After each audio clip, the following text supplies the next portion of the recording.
Quelques notes de jazz et le visiteur est immédiatement conquis. Voici le cabinet de curiosités marines signé Marc Dion. Avec ses 10 mètres de haut et 18 de large, c'est le plus grand jamais conçu.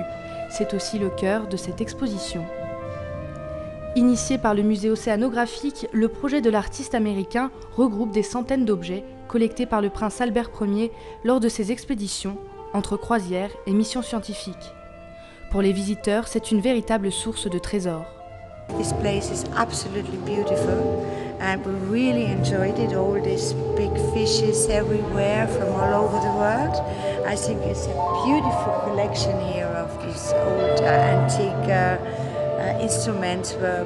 It's really interesting for us to see, so we're really enjoying it. Passionné par les océans depuis 20 ans, Marc Dion brouille habilement les frontières entre histoire naturelle, art et science. Son but, faire réagir le visiteur sur 2 événements qui ont marqué la vie maritime en 2010, le recensement des espèces et un incident pétrolier dans le golfe du Mexique.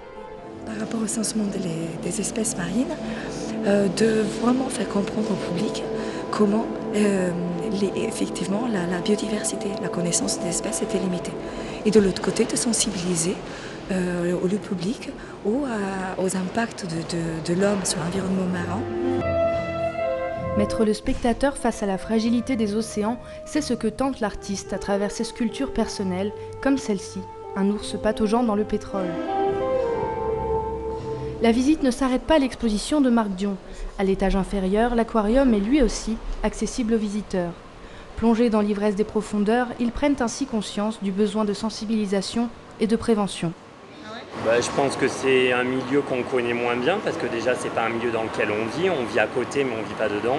Ça nous attire mais en même temps on ne sait pas trop comment ça fonctionne. Alors peut-être qu'il y a quand même des campagnes, notamment sur le nettoyage des plages, sur peut-être la valorisation au niveau des fonds marins, ce genre de choses.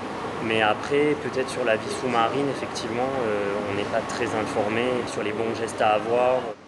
La mission est donc accomplie pour Marc Dion et le musée océanographique.